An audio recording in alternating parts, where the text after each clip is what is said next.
जय Hind students. Science की third class है आज, है ना, जिसमें पहली क्लास में हम मेजरमेंट कवर कर चुके हैं। दूसरी क्लास में हमने विमीय सूत्र डायमेंशन फॉर्मूले कवर कर लिए थे। आज हम किसकी बात करते हैं? मोशन की बात करते हैं, गति की। ठीक है ना। चलो पहली स्लाइड देखते हैं। मोशन सिंपल आपको समझ में आता है, गति। ठीक है। डेफिनेशन मतलब एक ए पॉइंट से बी पॉइंट में जाना, और जाने में क्या लगेगा? तो समय लगेगा। ठीक है। तो सिंपल डेफिनेशन बन जाती है इसकी। यदि कोई वस्तु अन्य वस्तु की तुलना में समय के सापेक्ष में स्थान परिवर्तन करती है तो वस्तु की इस अवस्था क्या कहते हैं? गति कहते हैं, मोशन कहते हैं। ठीक है ना। ऑब्जर्वर पर डिपेंड करती है ना। ठीक है। जैसे आप किसी ट्रेन में सफर कर रहे हैं, ठीक है, और आप विंडो सीट पर बैठे हैं, जब आप बाहर की कोई चीज़ देखेंगे तो आपको किस कंडीशन में देखेंगे? मूविंग कंडीशन में। क्लियर है। लेकिन जो व्यक्ति बाहर खड़ा होगा उसे कैसे दिखेंगी? स्टेडी, मतलब खड़ी हुई दिखेंगी। ठीक है ना। तो ऑब्जर्वर की आई पर डिपेंड करता है कि भैया किस तरह से उसको मोशन लग रहा है या मोशन नहीं लग रहा है। ठीक है।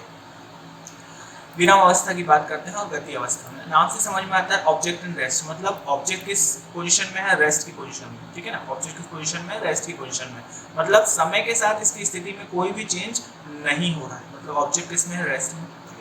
उसके बाद ऑब्जेक्ट इन मोशन, मतलब समय के साथ इसके जो प्लेस है उसमें क्या हो रहा है? स्थान में क्या होता है? परिवर्तन हो रहा है। सिंपल डेफिनेशन है ना। ये देखिए, जब कोई वस्तु आसपास के वातावरण के सापेक्ष समय के साथ अपनी स्थिति में परिवर्तन नहीं करती है तो वो क्या है? विराम अवस्था है। और समय के साथ अपनी स्थिति में परिवर्तन करती है तो वो कौन सी अवस्था है? गति अवस्था।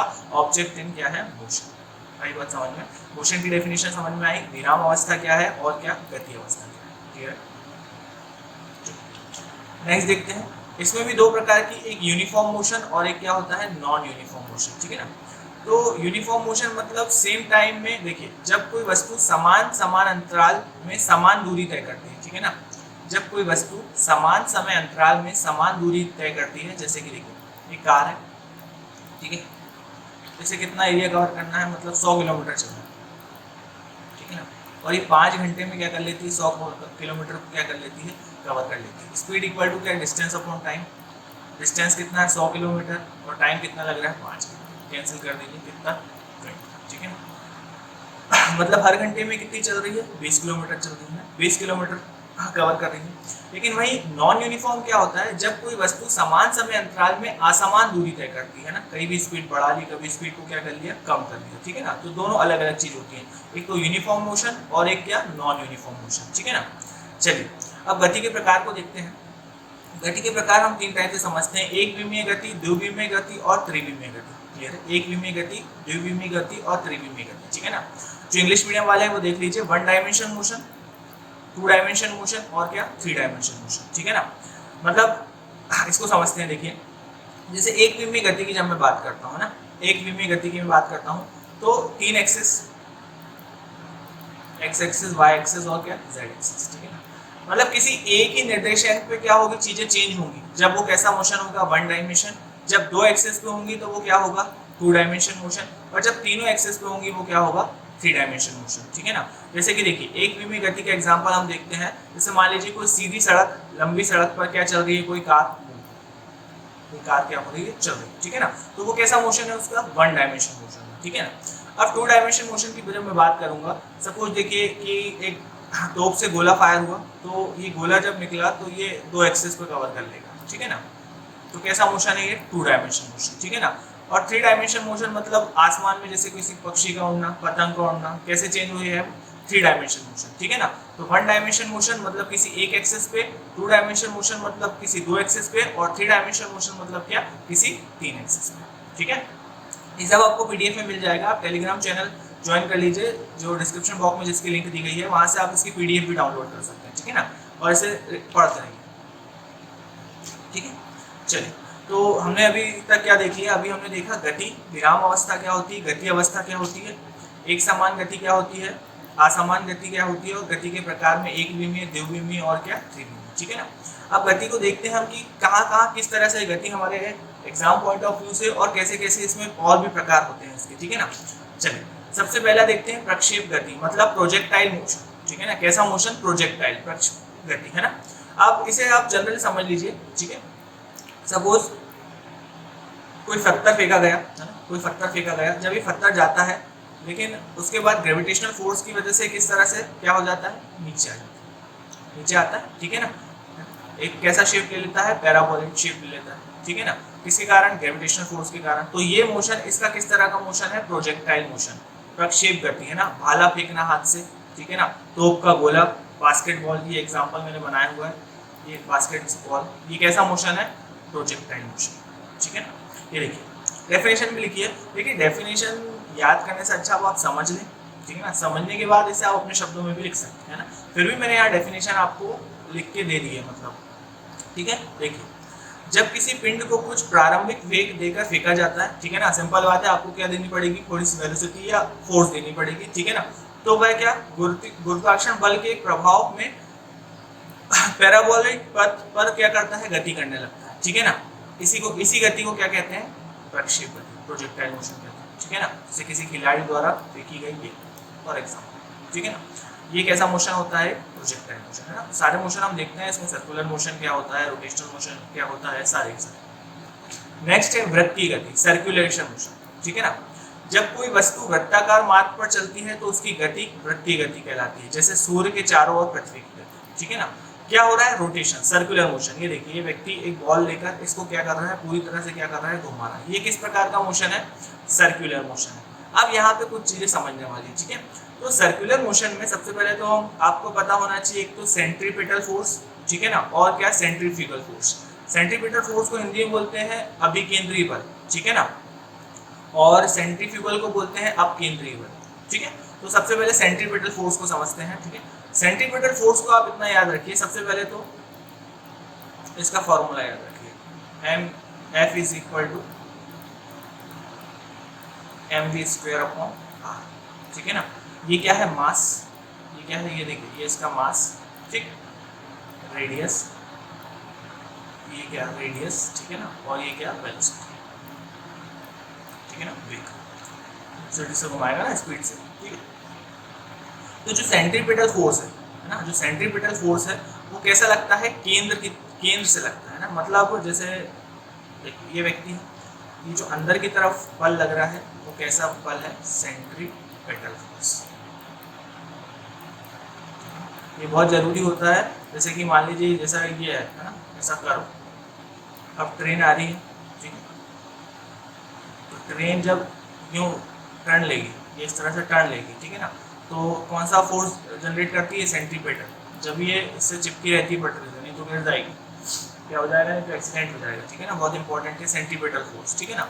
और इसी तरह सेंट्रीफ्यूगल फोर्स, इसकी डेफिनेशन भी लिख दी है मैंने, ये देखिए सेंट्रीपिटल फोर्स और सेंट्रीफ्यूगल फोर्स। अब समझ लीजिए कि होता क्या है। सेंट्रीपिटल जो फोर्स है वो कहाँ लगेगा? सेंटर से, ठीक है ना, मतलब अंदर की तरफ। और सेंट्रीफ्यूगल फोर्स एक आभासीय बल है। एक कैसा बल है? आभासीय बल है, ठीक है ना, जो क्या लगता है? बाहर, जो कैसा लगेगा? बाहर की तरफ। डेफिनेशन और क्लियर हो जाएगा, पढ़ लीजिए।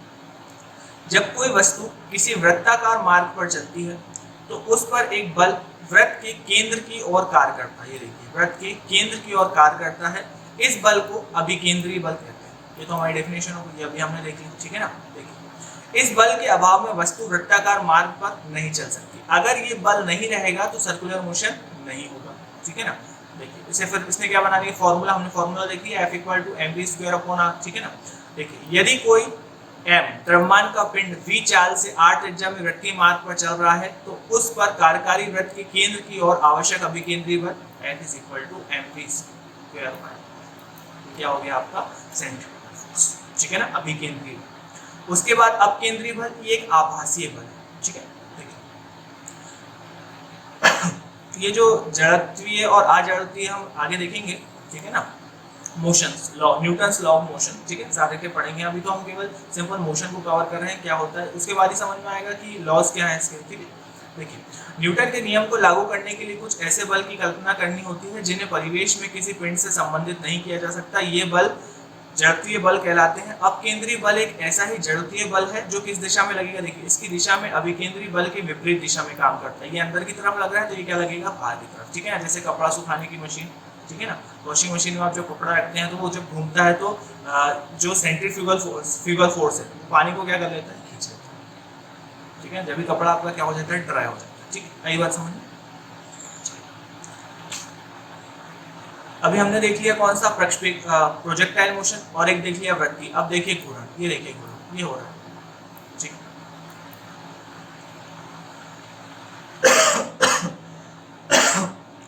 घूर्ण मतलब क्या, एक्सिस पे, अपनी एक्सिस पे क्या करना, रोटेशन करना, ठीक है। जब कोई वस्तु अपने अक्ष के चारों ओर घूमती है तो उसकी गति घूर्ण गति कहलाती है, जैसे छत के पंखे की गति, ठीक है। अर्थ अपने एक्सिस पे घूमती है, ठीक है, तो ये कौन सी गति होती है, घूर्ण गति। सरल रेखीय गति है तो सिंपल है, एक सीधे उसमें क्या हो रहा है, गति कर रहा है। जब कोई वस्तु सदैव एक सरल रेखा में गति करती है तो उसकी गति सरल रेखीय गति कहलाती है, ठीक है ना। उसके बाद दोलन और क्या, आवर्ती गति, ठीक है। अब इसे थोड़ा सा समझिए, इसमें टाइम की बात आ जाएगी, चीजें दोनों लगभग सेम ही है।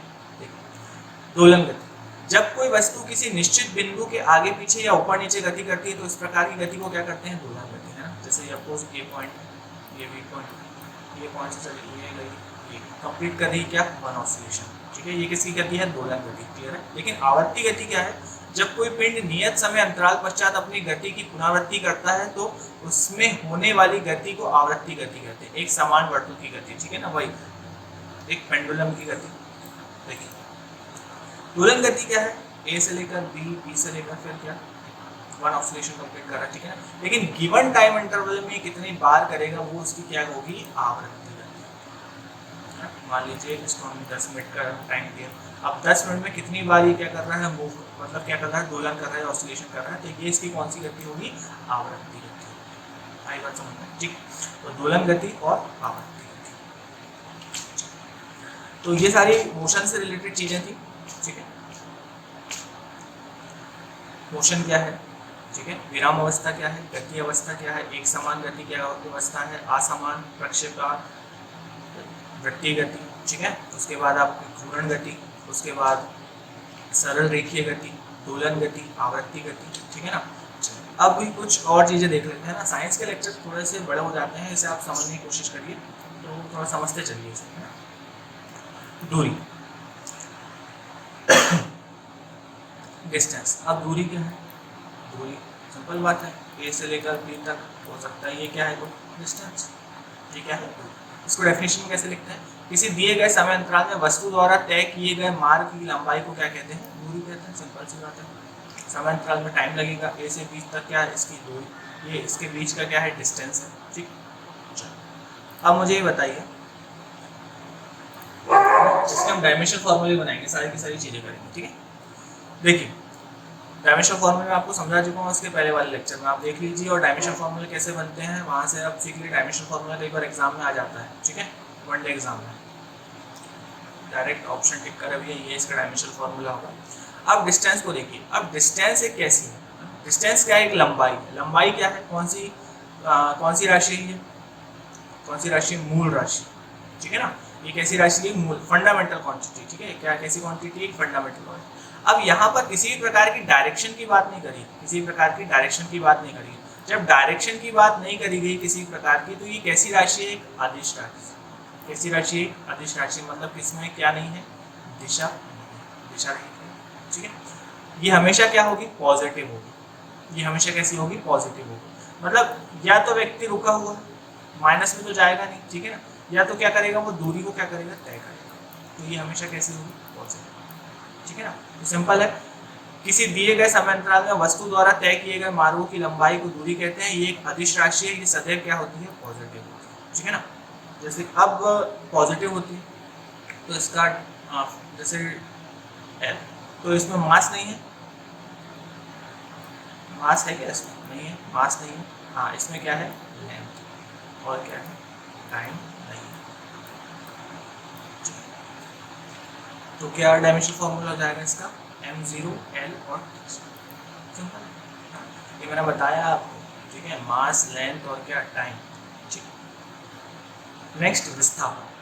अब कई लोग दूरी और विस्थापन को क्या बोल देते हैं, एक ही बोल देते हैं, क्योंकि इसमें भी क्या हो रहा है, डिस्प्लेस हो रहा है, ठीक है। लेकिन इसमें क्या आ जाती है, दिशा, एक निश्चित दिशा, एक निश्चित दिशा में दो बिंदुओं के बीच की लंबवत दूरी को विस्थापित कहते हैं। ये सदिश राशि है, सिंपल सी बात है, अगर दिशा आ जाएगी तो ये कैसी राशि हो जाएगी, सदिश राशि हो जाएगी। इसका एसआई मात्रक क्या होता है, मीटर होता है। इसका एसआई मात्रक भी क्या होता है, डिस्टेंस का भी एसआई मात्रक क्या होता है, मीटर होता है, क्लियर है। अब एसआई मात्रक क्या होते हैं, ये पहले वीडियो में देख लीजिए, ठीक है।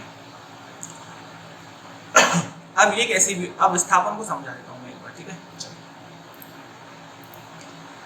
अब एक ट्रायंगल बनाते हैं, ये बनाया अपन ने एक ट्रायंगल, ये ए हो गया, ये बी हो गया और ये क्या हो गया सी। सबसे पहले तो देख लें कि विस्थापन धनात्मक, ऋणात्मक और शून्य कुछ भी हो सकता है। ठीक, ये देखिए कैसे होगा बता रहा हूँ। चलिए तो लाइट चलेगी, क्या करें,